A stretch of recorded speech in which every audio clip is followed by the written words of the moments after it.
Bonjour, bonsoir à tous. Merci d'être là. Merci à ceux qui vont être là en direct. Et puis, merci également à ceux qui vont regarder ce challenge Abondance jour 19 en différé. N'hésitez pas à me poser des questions en MP, voilà, toutes les questions que vous souhaitez que je vous pose. Donc, pour ceux qui me découvrent aujourd'hui, j'ai lancé le challenge Abondance depuis un certain temps. Donc aujourd'hui, c'est le numéro 19. Hier, on a eu beaucoup de soucis techniques. Je pense que là, c'est résolu. Donc je pourrais vous parler du sujet d'aujourd'hui. Où passe votre argent? Donc moi, je suis journaliste à la base, mais également coach pour les personnes qu'on appelle les multipotentiels et les hauts potentiels. Voilà. Et la particularité de ces personnes-là, c'est qu'elles sentent qu'elles ne sont pas comme tous les autres. C'est même pas qu'elles sentent, elles voient qu'elles ne sont pas comme tout le monde, qu'elles ne fonctionnent pas comme tout le monde. Et elles sont parfois confrontées à du rejet de la part de l'entourage. Elles ne sont pas comme tout le monde parce qu'elles ont un logiciel mental et émotionnel différent. Ce sont des personnes qui ont beaucoup de potentiel, mais qui doutent beaucoup d'elles-mêmes. C'est ça le paradoxe. Beaucoup de qualités, beaucoup de potentiel, mais ces personnes-là ont tendance à douter d'elles-mêmes. Et ce n'est pas parce que justement elles sont multi et haut potentiel qu'elles réussissent forcément leur vie. Oui, parce que elles touchent à tout, elles sont curieuses de tout. Et parfois elles ont du mal à trouver leur voie parce qu'elles sont attirées par plein de choses. Il faut pouvoir justement se centrer sur ce qu'un de mes coachs m'a dit lorsque j'ai découvert que j'étais multipotentiel. Il faut pouvoir se concentrer sur l'objet brillant identifié. C'est-à-dire, qu'est-ce qui, par rapport à toutes les choses qui vous attirent, quel est le lieu commun, le lien commun entre toutes ces choses-là? Voilà, donc c'est avec des personnes comme celle-là que je travaille avec un certain bonheur. Et donc, je remercie les personnes qui travaillent avec moi dans le programme Immersion. Donc voilà pour les présentations. Donc depuis le début de la semaine, j'ai choisi de vous partager un livre qu'il faut vraiment lire. Je sais que pour beaucoup de personnes, ce n'est pas évident de lire. Donc moi, je vous recommande d'écouter des livres. Maintenant, il y a des livres audio. Et le livre que je vous présente toute cette semaine, c'est celui de Olivier Seban, qui est devenu millionnaire à l'âge de 38 ans, qui a plusieurs fois été renvoyé de l'école, il n'aimait pas l'école. Et pourtant, il démontre que même sans bagage académique important, on peut justement non seulement gagner de l'argent, l'accumuler et le faire fructifier pour pouvoir choisir justement la vie qu'on veut mener. Donc, on en est là. Et aujourd'hui, je vais vous partager quelques extraits de ce livre. Donc, le livre s'appelle « Tout le monde mérite d'être riche ». Si vous voulez avoir le PDF, dites-moi que vous voulez l'avoir, je vous l'envoie, il n'y a pas de souci. Donc, où passe votre argent? Alors, je vais vous raconter l'histoire d'un homme que j'ai côtoyé. J'ai travaillé avec lui, en fait, j'étais sa chargée de mission à Libreville au Gabon. Et c'était, que Dieu ait son âme, c'était un ancien ministre de l'enseignement supérieur et de la recherche scientifique. Donc, dans son cabinet, il recevait tous les jours beaucoup de personnes qui venaient lui adresser des doléances. Je pense que ça se passe comme ça dans tous les cabinets en Afrique et même en France. Quoiqu'en France, c'est très sensible. Mais ces ministres-là ont une certaine somme d'argent qui leur est allouée par l'État pour répondre aux doléances des populations. Donc, je voyais défiler dans le cabinet tout le monde. Ça allait du villageois à l'étudiant, à la maîtresse, aux collaborateurs. Voilà, tout le monde défilait dans le cabinet du ministre et il remettait à chacun, en fonction de leurs besoins, une certaine somme d'argent. Voilà, il avait donc des fonds alloués pour ça. Et je discutais beaucoup avec cet ancien ministre et il me disait souvent, mais Madame Dieki, c'est bizarre, mais je ne sais pas où passe mon argent. Alors évidemment, cet argent n'était pas le sien, c'était l'argent que l'État lui allouait pour répondre aux besoins des populations. Mais quand il disait « je ne sais pas où passe mon argent », il parlait de son argent propre. Il parlait de son argent propre. Il disait que c'est bizarre, je ne sais pas, mais je ne sais pas où passe mon argent. Et en discutant, moi qui observe beaucoup les gens et qui regarde toujours derrière le voile, cette capacité-là, parce que j'allais souvent, on faisait souvent des réunions à son domicile, j'observais que sa femme était toujours un peu fâchée après lui, peut-être parce que non seulement elle ne le voyait pas régulièrement, mais aussi parce que cet homme, donc cet ancien ministre, il a été pendant longtemps un prêtre. Et les prêtres ont un rapport assez particulier avec l'argent. Donc ils calculent tout, c'est vraiment réglé comme une horloge suisse. C'est vraiment réglé. Et donc, autant il était généreux, parce qu'effectivement, il avait des fonds alloués pour ça envers les populations, mais dans son propre ménage, il n'était pas forcément très généreux envers sa femme. Et il disait, Madame Dieki, c'est bizarre, mais je ne sais pas où passe mon argent. Je ne sais pas où passe mon argent. Il lui arrivait d'avoir des liasses énormes de billets qu'il cachait chez lui, quelque part. Mais il disait, j'ai l'impression qu'il y a des esprits. J'ai l'impression qu'il y a des esprits qui volent mon argent. Non, j'ai bien compris qu'il ne s'agissait pas d'esprit, il s'agissait tout simplement de sa femme qui se servait, voilà, parce que monsieur ne donne pas l'argent alors qu'il est ministre, donc moi je vais me servir, oui. Je pense que c'est de bonne guerre. Donc, je ne sais pas ce que cette histoire vous suscite chez vous, mais est-ce que vous avez le sentiment que vous ne savez pas où passe votre argent? Vous recevez votre salaire à la fin du mois et quand vous avez fait quelques courses, quand vous avez honoré les engagements, payé le loyer, les charges, enfin toutes les charges, vous avez une petite somme d'argent, vous allez au supermarché ou au marché ou je ne sais pas où, et vous vous dites, quand vous rentrez chez vous, vous vous dites, mais où est passé mon argent? Et quand vous regardez ce que vous avez acheté, il y a pratiquement rien. En fait, vous dites, mais c'est rédhibitoire ce que j'ai acheté. Où est passé mon argent?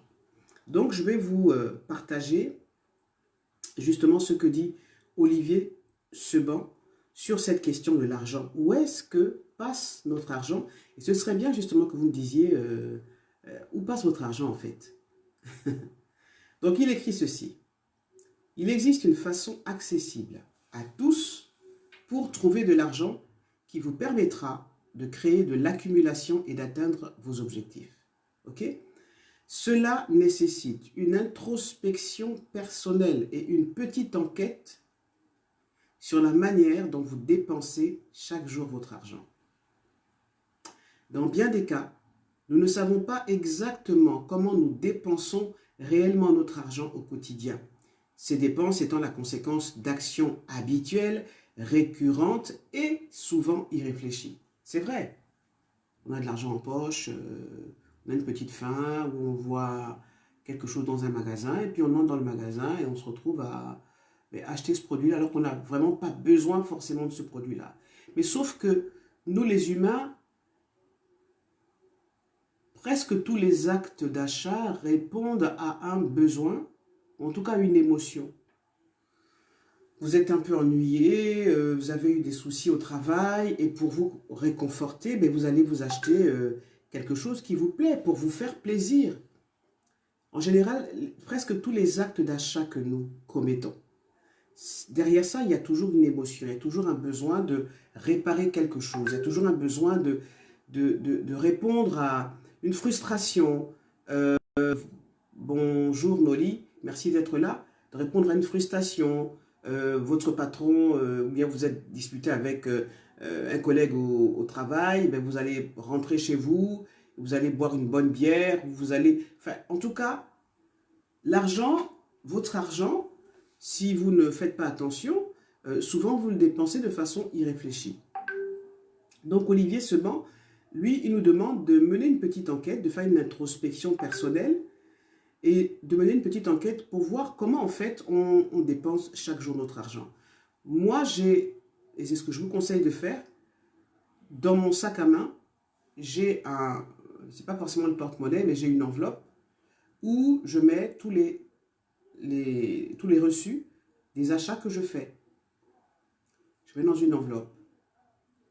Et toutes les fins de semaine, j'ouvre l'enveloppe, je regarde les reçus et je dis, ah oui, j'ai acheté telle chose, telle chose, telle chose, telle chose, telle chose. Et ça me permet de voir en fait où va mon argent. Est-ce que c'est des achats importants? Est-ce que c'est des achats fondés? Est-ce que le produit, la chose que j'ai acheté là, j'en ai vraiment besoin? À quoi ça sert d'aller s'acheter une nouvelle paire de chaussures quand on va la porter une seule fois, par exemple, alors qu'on a déjà 10 000 paires de chaussures, par exemple? Ce sont souvent des achats qui sont irréfléchis et c'est parfois là que va notre argent. Donc pour débusquer justement où va votre argent, Olivier Seban nous propose de faire quoi? Dès demain matin, notez en détail tout ce que vous dépensez dans la journée et ou tous les actes qui génèrent une dépense directe ou indirecte et surtout identifiez tout ce que vous faites mécaniquement sans vraiment y réfléchir. Cela concerne aussi bien le café que vous prenez le matin, sans oublier le croissant qui l'accompagne, le transport pour aller à votre travail, les appels ou les messages que vous envoyez à partir de votre téléphone portable, le coût de votre déjeuner, sans oublier les cigarettes, à 5 € le paquet. Donc, ça c'était, le livre est paru en 2006, hein, donc le paquet de cigarettes a sûrement augmenté, beaucoup même. Et vous allez découvrir que c'est une habitude de plus en plus réservée aux riches, parce que regardez ce que vous dépensez tous les jours. Vous dépensez de l'argent tous les jours, vous dépensez votre argent tous les jours.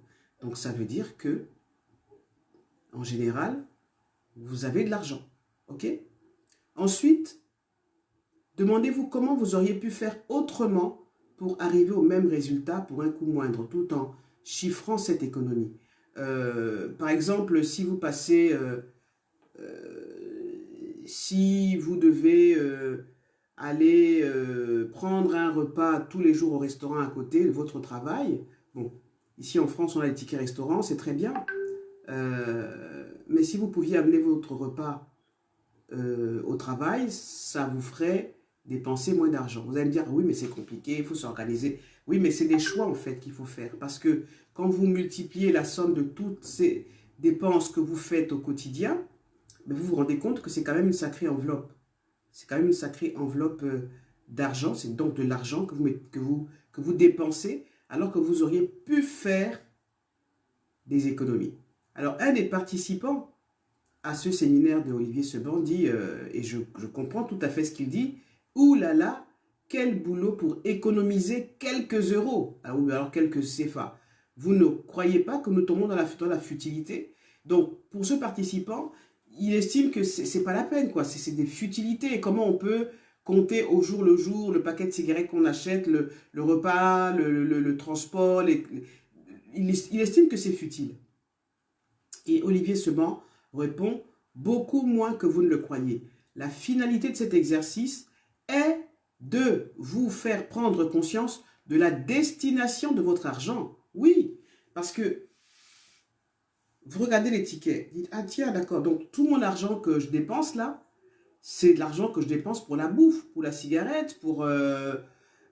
est-ce que je ne pourrais pas le mettre de côté pour l'accumulation d'un certain capital qui pourrait me permettre d'engranger une autre source de revenus? Voilà. Donc lui, il dit que faire cet exercice est très important parce qu'il vous permet de prendre conscience de la destination de votre argent. Bonsoir Freeman. Une fois que vous serez convaincu de son intérêt, vous n'aurez plus qu'à vous demander, est-ce qu'il n'y a pas une autre solution? Oui, rien de plus. Ensuite, c'est à vous de décider si vous êtes déjà suffisamment riche pour ne pas tenir compte de cet aspect. Mais il me semble évident que si vous n'avez aucun capital ni patrimoine de départ et que vous tenez vraiment à vous enrichir, il faut bien que l'argent vienne de quelque part. Vous êtes d'accord avec moi? Merci de m'envoyer des likes et des cœurs si vous êtes d'accord avec moi. Et si vous avez des questions, merci aussi de me les poser dans ce live. Alors un participant, il écrit: je confirme tout ce que vient de dire Olivier. J'ai fait cette introspection personnelle il y a quelques mois. Les résultats sont étonnants. Entre mes appels téléphoniques inutiles, parce que c'est des frais, hein. Souvent, on prend un abonnement téléphonique, on dit, bon, ça va être 20 €, mais on se rend compte qu'à la fin du mois, ben, ça dépasse largement les 20 €. C'est de l'argent que vous dépensez. Donc, ce participant, il dit, je confirme tout ce que vient de dire Olivier. J'ai fait cette introspection personnelle il y a quelques mois. Les résultats sont étonnants. Entre mes appels téléphoniques inutiles, mes déjeuners au restaurant, les dépenses irréfléchies, les cigarettes, j'ai récupéré au moins 10 € par jour, soit 300 € par mois, sans rien changer à mon train de vie. 300 € par mois. 300 € par mois, ben, converti en francs CFA, ça fait beaucoup d'argent.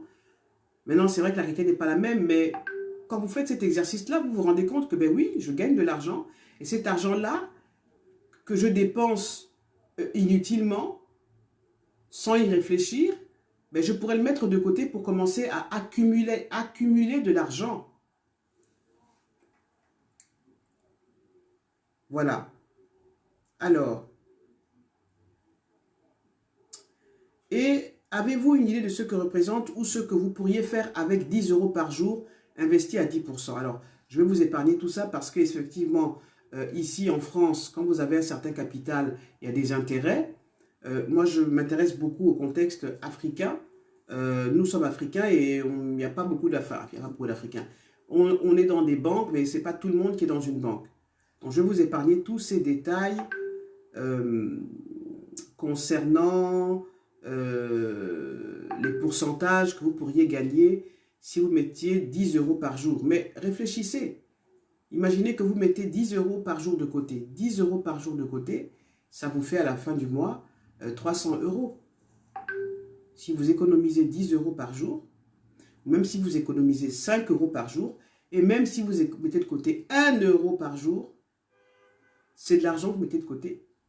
Et ça va créer l'impulsion qui va recréer une autre impulsion qui va faire en sorte, c'est mécanique en fait, c'est mécanique, c'est énergétique, c'est le fait de savoir que votre cerveau, le fait de savoir que vous mettez de l'argent de côté pour l'accumuler, pour l'investir dans quelque chose, et justement, votre cerveau commence à comprendre et à vous mettre dans des situations où vous serez à même de continuer à faire cet exercice-là. Donc, la première chose à faire, c'est vraiment de commencer. Même si vous n'avez pas 10 € par jour à mettre de côté, mais même si vous n'avez que 1 € ou 5 € ou 2 €, l'essentiel, c'est de lancer cette impulsion pour commencer, pour instruire votre cerveau et votre subconscient que vous êtes dans une démarche d'accumulation de richesse, de mettre de l'argent de côté pour créer d'autres sources de revenus. Stratégie de dépense. Ce que j'aimerais vous dire, et je l'ai vu, c'est que les personnes riches, quand elles vont dans un magasin, par exemple, pour acheter des meubles, elles ne vont pas aller acheter le meuble le plus luxueux, le plus gros, le plus... Non. Souvent, c'est assez rigolo, parce que, et puis on peut même penser que c'est des gens qui sont bizarres, mais ce sont des gens qui savent ce qu'ils veulent. Ils ne veulent pas dépenser pour des choses qui sont futiles, ils veulent dépenser pour des choses qui vont leur rapporter de l'argent. Donc, vous allez voir une personne qui est très riche entrer dans un magasin pour acheter des meubles. Il ne va pas aller chercher le meuble le plus gros, le plus cher. Il va même demander, il va demander à un des employés du magasin s'il n'y aurait pas un meuble qui a subi une éraflure. donc il ne peut pas être mis à la vente, et que lui, il pourrait acheter moyennant la moitié du prix du meuble. C'est bizarre, hein? Alors nous, on va dire, mais c'est pas normal, mais comment ça? Il est ringard, il est avare. Non, mais le mec dit, ben oui, c'est une éraflure, c'est juste une éraflure, moi je vais acheter ce meuble-là. Pourquoi je vais aller me taper un meuble à 2 millions d'euros alors que je peux acheter ce même meuble, même avec quelque chose qui manque, j'ai à réparer à la maison, ce meuble-là, si je peux l'avoir à 500 000 euros, enfin, je gonfle les prix, mais vous voyez un peu ce que je veux dire. Donc, Olivier Seban parle de stratégie de dépense. Tout d'abord, au lieu d'acheter lorsque l'occasion se présente, planifiez vos achats ou encore évitez les dépenses égoïstes en privilégiant celles qui profiteront à un maximum de membres de la famille. En procédant de la sorte, vous éviterez d'acheter sur un coup de tête et rentabiliserez mieux vos achats tout en maintenant une priorité à la dépense. Bon, je vais reprendre ce côté-là. Parce que la famille, c'est important. Je pense que beaucoup d'argent est souvent donné à nos familles. Nous qui sommes ici en Occident, en France, ben on envoie beaucoup d'argent à nos parents et c'est vrai que c'est beaucoup de dépenses qu'on envoie à nos parents. Donc, ce qu'Olivier Seban propose, c'est d'abord d'acheter lorsque l'occasion se présente. Au lieu d'acheter lorsque l'occasion se présente, planifiez vos achats ou encore évitez les dépenses égoïstes en privilégiant celles qui profiteront à un maximum de membres de la famille. Je pense qu'ils pensent comme nous. Deuxième suggestion que j'utilise très régulièrement.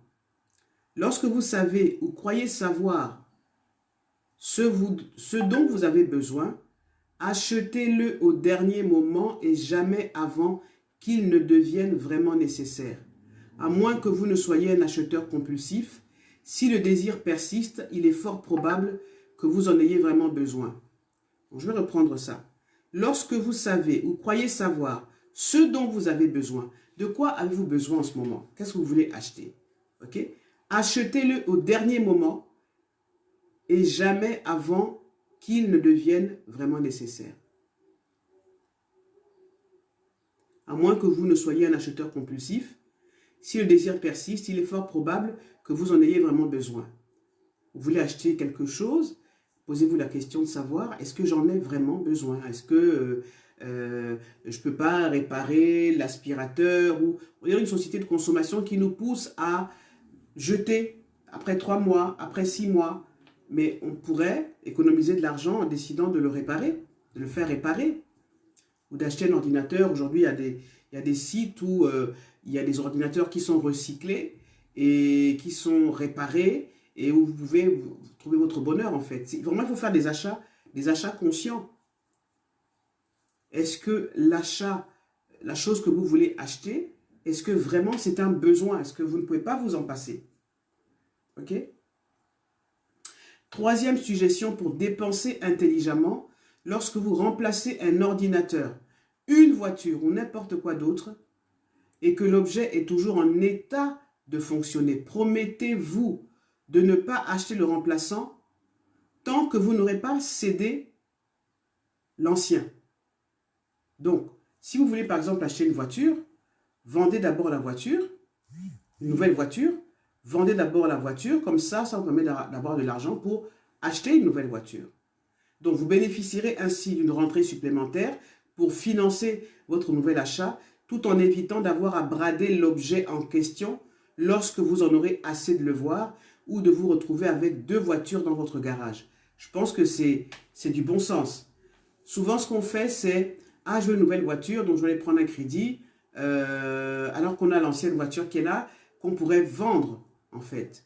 Et vendre au bon prix, pas vendre à la va-vite. Donc, c'est toujours en fait une façon de vous inciter, de nous inciter à faire des achats de façon intelligente.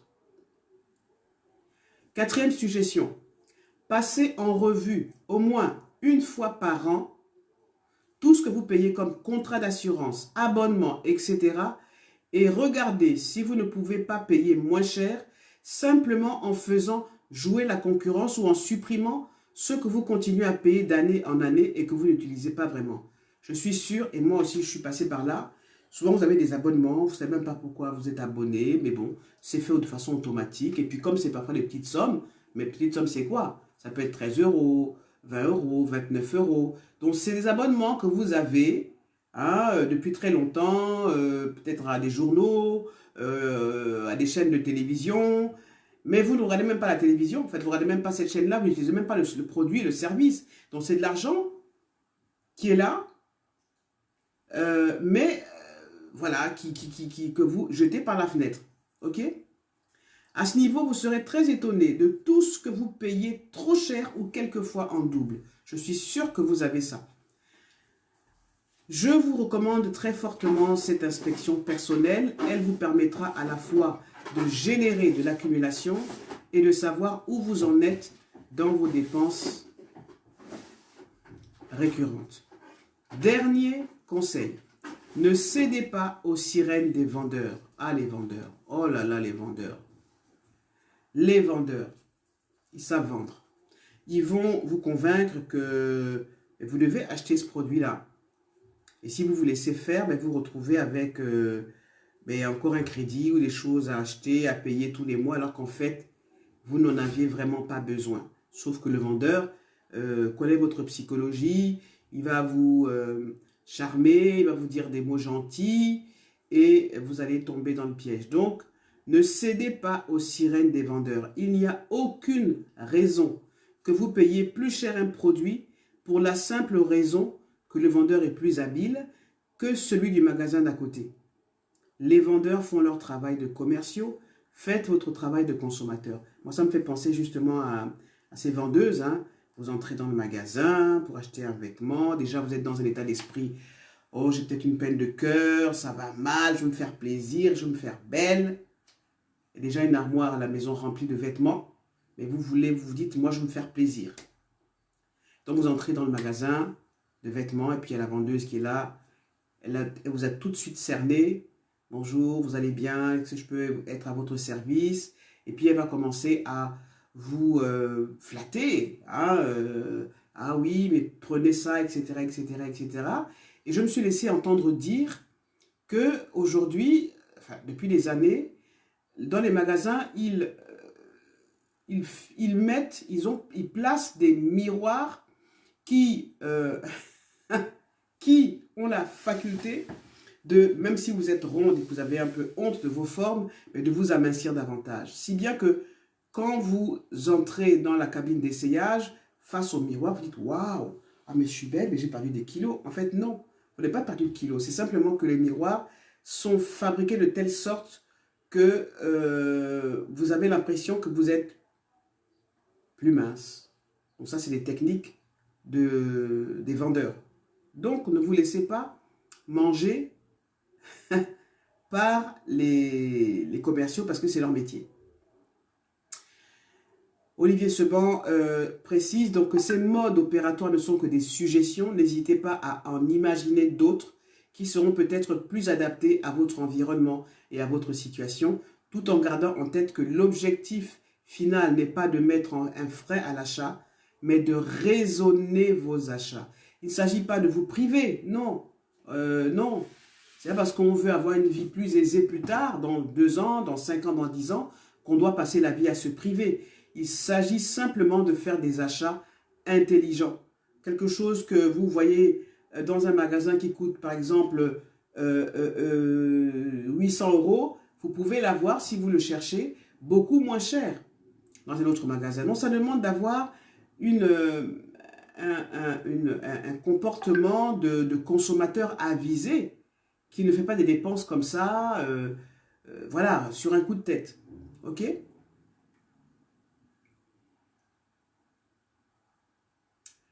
Alors, un participant écrit: au lieu de dépenser autrement, vous ne pensez pas qu'il serait plus simple d'essayer de gagner plus?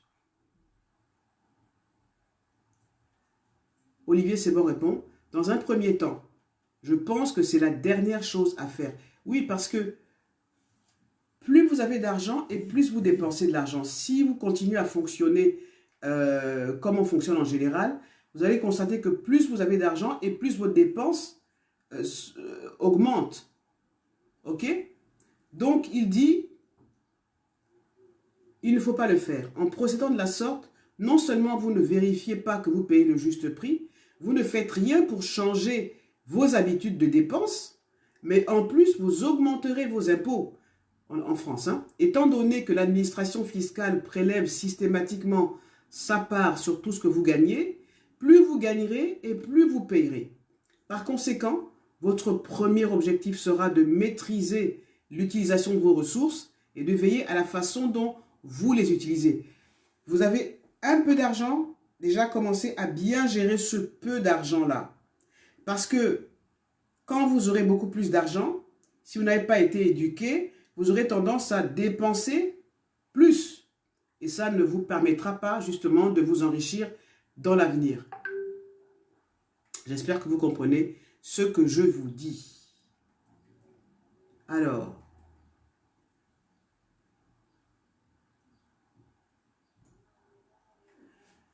maintenant on va passer à la partie du chapitre 3 de ce livre-là, les principes d'enrichissement. Auparavant, je vais aller voir si vous avez des questions à me poser. Est-ce que vous avez des questions à me poser? Dites-moi. J'aimerais bien voir si vous avez des questions à me poser. Donc, je vais aller dans le groupe, je vais aller sur mon ordinateur et je vais voir si vous avez des questions à me poser. Freeman, est-ce que ce que je vous dis, ça vous parle? Est-ce que ça résonne en vous? Ok. Est-ce que vous comprenez ce que je vous dis? Ok. D'accord. Donc, on va aller au principe d'enrichissement, le chapitre 3.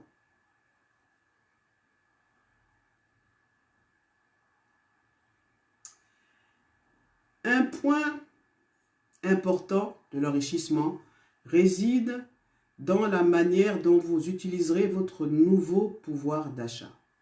Le but de ce chapitre est d'énoncer des règles de base incontournables qui serviront de référence à toutes vos prises de décision. Parce qu'effectivement, un acte d'achat, c'est une prise de décision. C'est est-ce que j'achète, est-ce que j'achète pas? Est-ce que j'achète maintenant ou j'achète plus tard? Est-ce que cet achat me permet d'avoir beaucoup plus d'argent, d'avoir des actifs ou ça me met dans le passif? Ok? Premier principe, il y a les actifs et les passifs. Je pense que je l'ai déjà dit dans un des lives, mais c'est bien de vous le rappeler. Donc, il faut que vous appreniez à faire la différence entre un revenu et une dépense d'une part, et un actif et un passif d'autre part. Apprenez à faire la différence entre un revenu et une dépense, et un actif et un passif. Ok? Les actifs c'est quoi? Eh bien, c'est le travail, le salaire. Si par exemple vous avez de l'immobilier, des maisons, et qu'elles vous génèrent des loyers, donc ce sont des revenus, donc ce sont des actifs. Si vous avez investi dans des actions d'une entreprise qui produisent de l'argent, c'est des actifs. Si vous avez fait des placements financiers qui engendrent des intérêts créditeurs, ce sont des actifs. Ok? Maintenant, les passifs, c'est quoi? Ben, les passifs, c'est les différentes sommes d'argent que vous devez assumer et qui génèrent des dépenses. Donc, les passifs les plus courants, c'est quoi?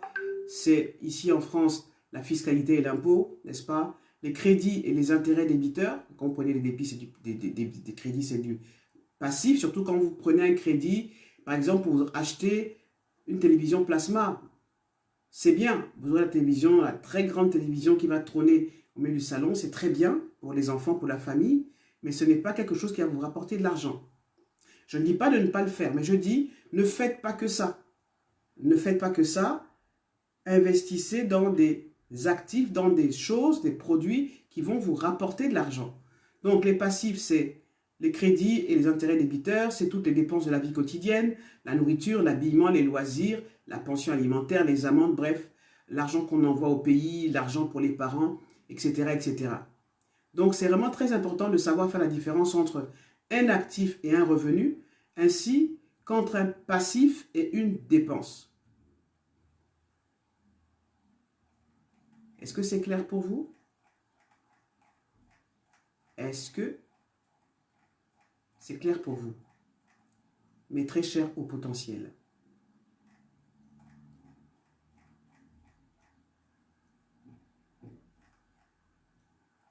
Est-ce que c'est clair pour vous? Dites-moi.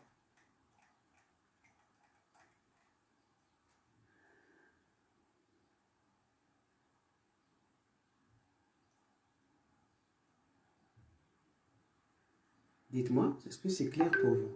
Je suis en train de regarder l'ouvrage. Si vous souhaitez recevoir ce livre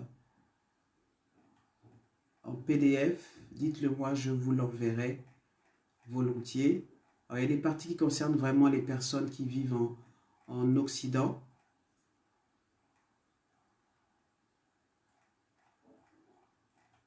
Et il y a des parties qui peuvent vous concerner.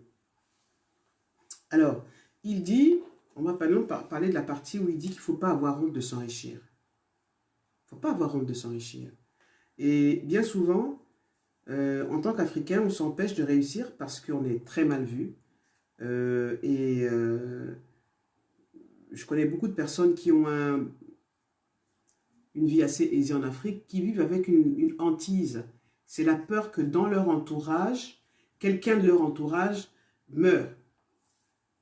Pourquoi? Parce que on va leur dire, on va l'accuser, on va les accuser d'être quelqu'un passe une fois, oui, mais si c'est régulier, mais on va accuser cette personne que c'est elle qui mange ces personnes-là. Encore une fois, ce sont des croyances, n'est-ce pas?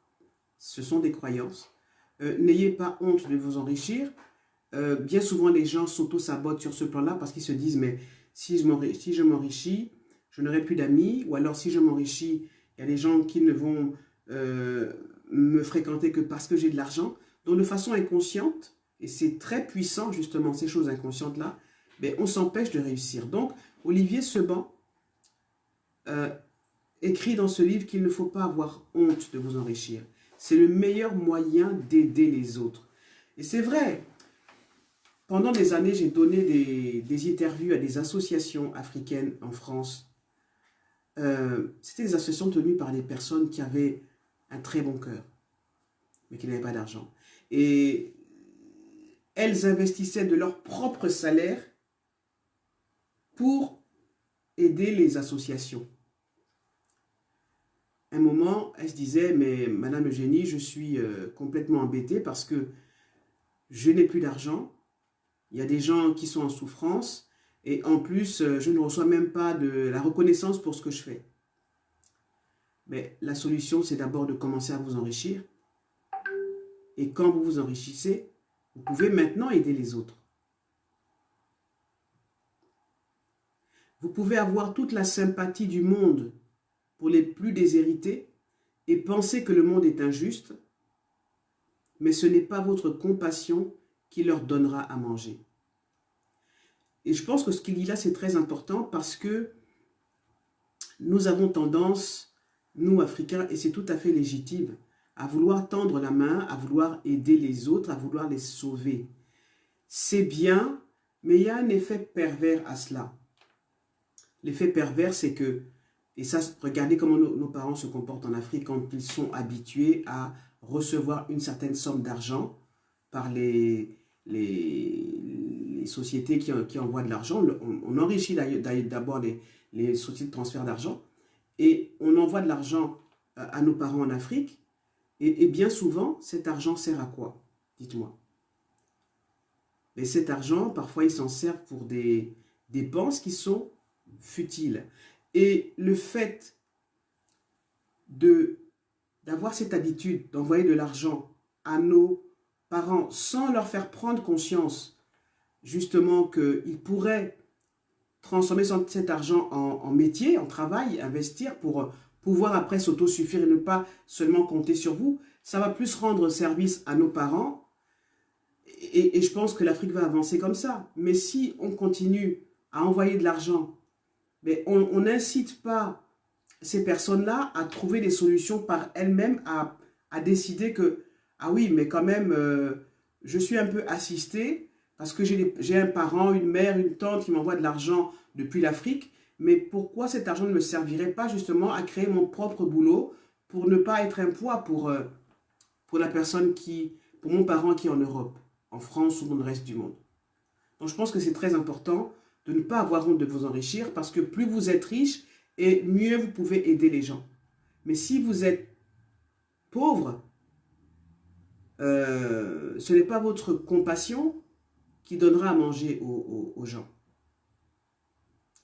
Et si vous avez besoin d'un alibi spirituel pour agir, ou si quelqu'un vous dit que l'argent est la source de tous les maux, n'hésitez pas à le reprendre en lui citant la Bible, qui déclare, donc Timothée chapitre 6 verset 10, « Ce n'est pas l'argent qui est la source de tous les maux, mais l'amour de l'argent. »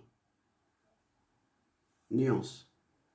Ce n'est pas l'argent qui est la source de tous les maux, mais l'amour de l'argent. L'amour de l'argent, c'est les gens qui veulent avoir l'argent pour l'argent. Je veux avoir l'argent. Je veux avoir l'argent pour montrer que je suis le plus beau, le plus fort, le plus riche, pour écraser les autres. C'est différent. Moi, je vous demande, dans ce challenge abondance, de considérer l'argent comme, pas seulement votre serviteur, mais de le considérer comme un ami qui vous veut du bien, de le considérer comme un partenaire, comme un associé.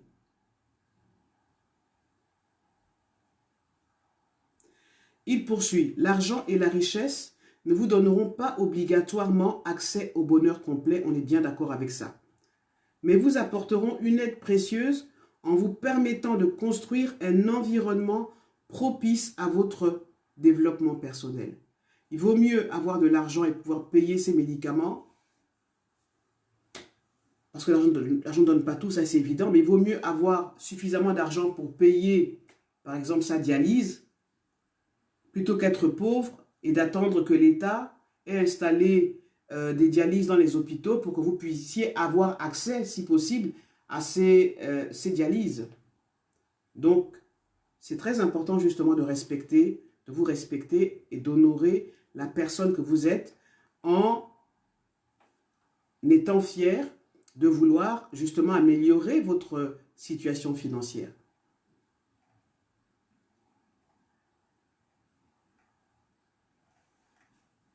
Est-ce que c'est clair pour vous, mes chers HP? Est-ce que c'est clair pour vous? Si vous avez des sujets que vous voudriez que j'aborde, des questions à me poser, comme la question que m'a posée une des personnes dans ce groupe, à savoir, je n'ai pas de boulot, je vis au jour le jour, comment je fais? Ça, c'est une question. Et je lui ai répondu samedi dernier. Donc, allez voir le live de samedi dernier si vous êtes dans cette situation. Je continue à regarder ce livre, Tout le monde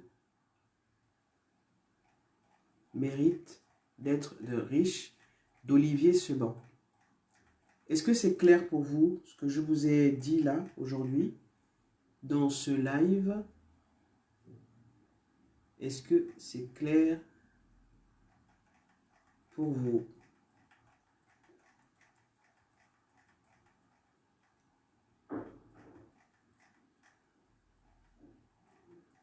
Alors, il parle dans ce livre de l'immobilier, comment investir dans l'immobilier. Il parle des banques et des crédits.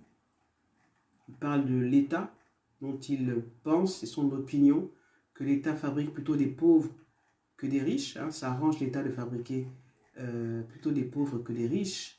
Je suis un peu d'accord avec lui, dans la mesure où on nous a appris à fonctionner comme des fonctionnaires, donc à être tributaires des décisions de l'État et des hommes politiques.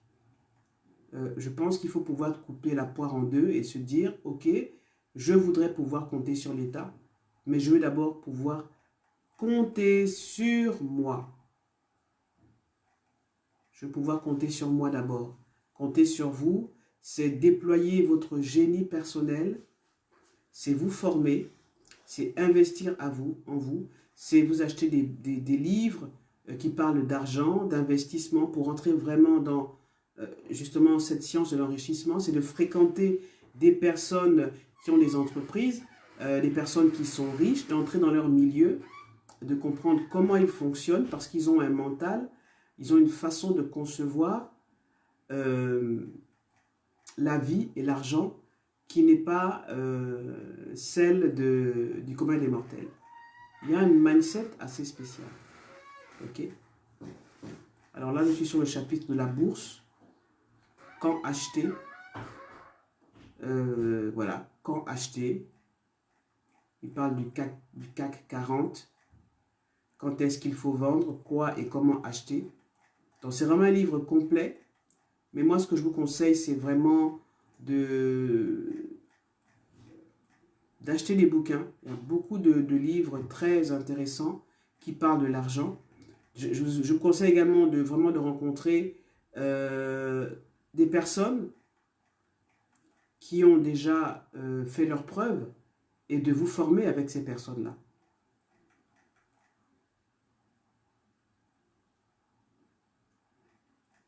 Voilà, il dit par exemple, si vous laissez vos émotions prendre le pas, vous perdrez de l'argent. Quand vous laissez vos émotions prendre le pas, vous perdez de l'argent. Quand vous avez un problème qui vous tombe dessus et que vous vous laissez aller à vos émotions, vous perdez de l'argent. Je ne sais pas ce que ça vous inspire, ça.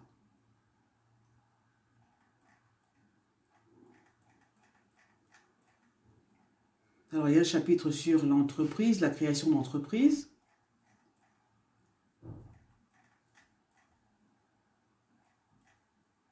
Il dit que posséder son entreprise, c'est souvent synonyme d'indépendance. C'est un rêve que beaucoup de gens caressent, mais il faut bien reconnaître que c'est certainement le domaine où il est le plus difficile de faire fortune. Les chiffres sont là pour le prouver. Une étude de l'INSEE fait apparaître que 40% des entreprises ne passent pas le cap de la 3e année.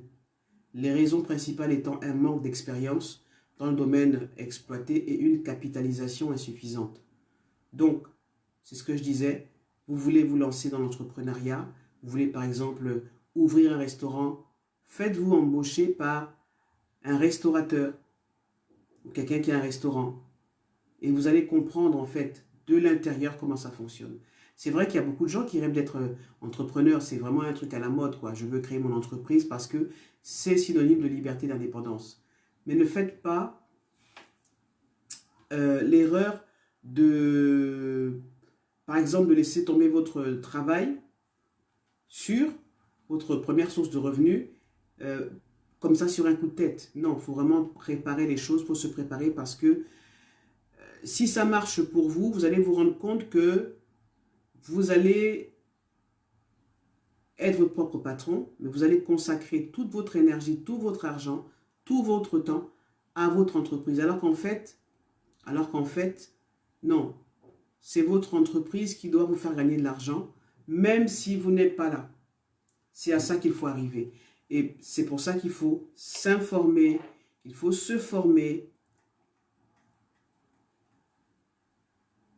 Voilà. Il dit aussi que quand on veut monter une entreprise, il faut avoir une expérience dans le domaine que vous souhaitez exploiter. Je pense que c'est logique. Il dit qu'il faut avoir un produit qui répond à la demande du marché, forcément. Il faut avoir une protection contre la concurrence.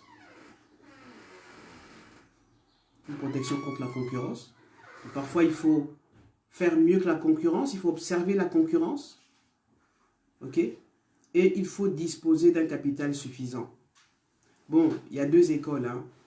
L'école africaine, c'est non, je commence et puis l'argent viendra avec le temps.